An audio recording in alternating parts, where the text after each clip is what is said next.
Hey, Bruce Dickinson, what is going on, my man? Oh, yeah, not much really. I'm just talking to you, having a coffee and looking at the sunshine, getting ready to go on tour. You know what? What more could you ask for on a Friday, right? Yeah, well, no, there's a few things I could ask for, but not on the radio. Hey, fair enough. We'll talk about it afterwards. But man, what an honor to have you on the phone. Thank you for calling in. You're kicking off the Mandrake Project North American Tour this weekend. This is going to be your first solo tour in almost 30 years, obviously supporting your 2024 album, The Mandrake Project, which is your first solo album in almost 30 years. After such a long solo hiatus, why is now the time to get back on the road? Well, it's about time, isn't it, really? I mean, if you're going to do a solo record and you've got space to go and promote it, then, you should give it absolutely the best shot. So last year, I did like 55 shows with the solo band, promoting the record in Europe and a little bit in America, but mainly South America, well, Brazil specifically, sure. and the whole of Europe. And then, America is like the undiscovered country, it's because, we made the record over here, so it's about time that we gave it a good airing. And we'll see what the United States makes of us, after 30 years, because this band is on fire. I'm recording a new album with them in January. So, as far as I'm concerned, this band's a keeper, We've been together for years, and it's about time that we were unleashed and people can see what the fuss is all about. And we're glad you're getting back out on the road, because these Bruce Dickinson solo songs, all the records back to the beginning are so freaking good. So thank you for bringing them back on the road, man. Yeah, and it's fun. We're doing a cross section because, we've got 30 years of kind of unfinished business. We're promoting, Mandrake and More Balls, so you would expect songs from those, but we're not ignoring Chemical Wedding, we're not ignoring Accident at Birth. There's banging tracks from all of those records. And we're also going to do, we're going to have a bit of fun as well. We're going to do a Maiden song, which is the only song from Maiden world that I would ever do, are songs that I've written 100%. So, because we're not kind of a covers band. Sure. But, there is one song which actually my wife persuaded me that we should do. And I was like, no, really? No. So anyway, I went to the band. I said, maybe we should do this tune. What do you think? And they all jumped on me and went, oh, my God, that would just be awesome. Anyway, it's a song that I wrote that Iron Maiden have never played live and probably never, ever will play live. So it's never been played in the whole history of mankind, But obviously it will be by the time it gets around to your neck of the woods, Now, are we going to spill the beans on what song it is? No, but the social media will do that, won't it, after tomorrow night? Exactly. So listening to the wife, that is always a smart decision, Bruce. Yes, it's always right. Oh, 100%. Now, this upcoming weekend, the closest show to us is going to be in Las Vegas this Saturday, August 23rd at the House of Blues. So you can actually find tickets for that on our website right now at pickidaho.com. So go and see Bruce Dickinson live. And you've put on such a good live show. And speaking of good, you brought this up just a couple minutes ago, the reimagined version of your 1994 album, Balls to Picasso, which is now called More Balls to Picasso. Now, this has been my album of choice over the past couple of weeks, and I have to say it feels like an entirely new album. What was the thought process that went into reimagining this specific album? Well, this album was kind of the one that got away. It was the album that after I left Maiden, I was being pulled in so many different directions, and kind of a bit of shell shock, really. Yes, I made the decision to walk away, but it didn't mean I had a coherent strategy or a plan or anything like that. So the album, I think, suffered because of kind of indecision, and then looking back after like Chemical Wedding and Accident at Birth and Tyranny of Souls, and looking back at that record, thinking, God damn, that record could have been so much bigger and better and badder than it was at the beginning. And the songs are really, really, really strong. So Brendan Duffy, who is going to be producing the next record, so you get some idea of his, how can I put it, sonic capabilities because of what he's done with the old tapes. We added some big heavy guitars, we added orchestras, we added percussion, we added horn sections and things like that in ways which would bring out the songs the way they really should have been, you know. So if it's heavy, it's heavier. If it's emotional, it's more emotional. You know, if it's more poignant, it's just everything amped up, you know. And the incredible thing is that the record, it sounds so contemporary. I mean, it really, to me, it just sounds like, oh my God, this record could have been released last week. Definitely. And nobody would say, oh, it's a 30-year-old record, you know?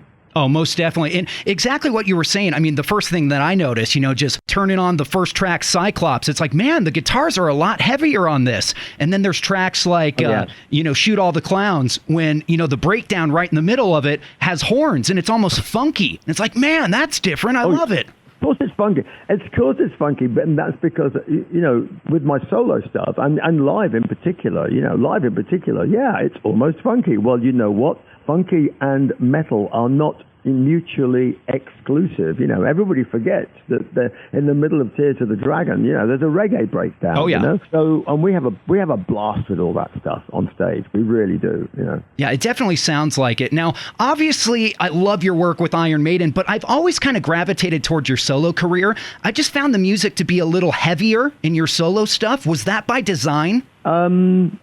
Yes, because, you know, Maiden, you know, stylistically, obviously there's a lot of influence from Steve in everything.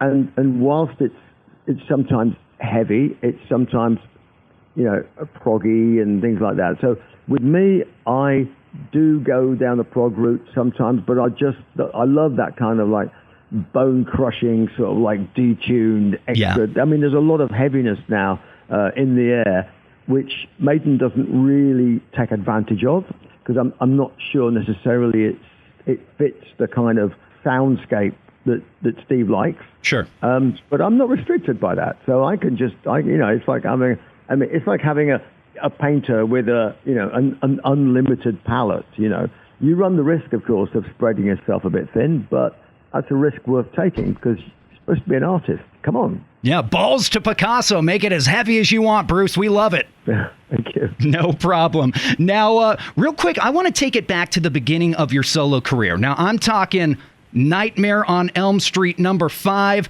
and Bring Your Daughter to the Slaughter. Oh, yeah. Now, my daughter just turned 5 years old. And funny enough, that's been one of her favorite songs for the past couple of years. And so when I told her, hey, that's a worry. Yeah, I told her, hey, I'm going to be, it is a worry, isn't it? Definitely. But for some reason, she loves it. She sings it over and over. But when I told her, hey, I'm going to be interviewing the guy who sings Bring Your Daughter to the Slaughter, and she says to me, can I sing it for him? So, Bruce, if it's cool with you, I actually have my 5-year-old daughter in the studio, and she wants to sing you the chorus of Bring Your Daughter to the Slaughter. Would that be all right? That would just be more than all right. That would be amazingly epic. Go on.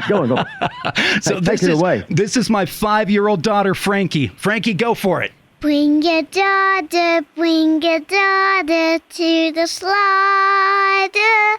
Let her go, let her go, let her go. There we go. Oh, that is amazing. Whoa. that is Frankie Goes to Hollywood there, right there. Yeah. Frankie Goes to Hollywood. I love it. Yeah, that girl wants to grow up and be a singer. But yeah, when I told her that, she's like, can I sing it for him? I'm like, what do you mean grow up and be a singer? She already is a singer. Are you kidding me? No doubt about it. And see, it's funny. It's either like Frozen, you know, like the Disney movie, or Bring Your Daughter to the Slaughter. There's not really any in between. Oh, I love that. Wait till she gets a little bit bigger.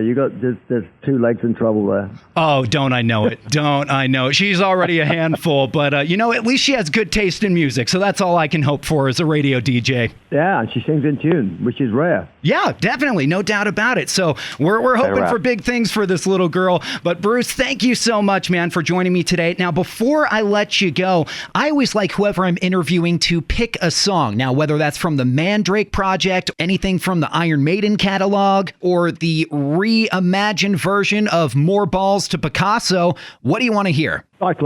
Cyclops from the reimagined version? Yeah. Let's make it happen. Bruce Dickinson, thank you so much, man. I appreciate your time. Can't wait to see you in Las Vegas this Saturday. So make sure you get your tickets, pickidaho.com. Okay, I'll see you. I'll bring a potato. Hey, sounds good. We love it. Have a good one, Bruce. Thanks.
rooms, living in our movies, humming our own tunes, living life in camera when the night is closing down, sliding into darkness.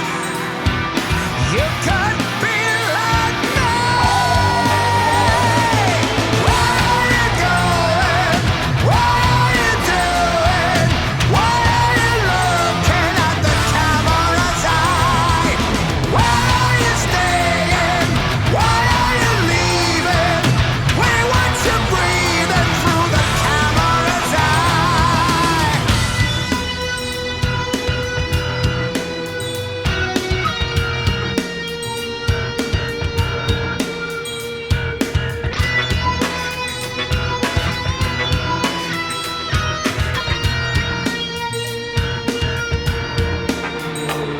We all make up our faces, the makeup of the clown, happy leaving traces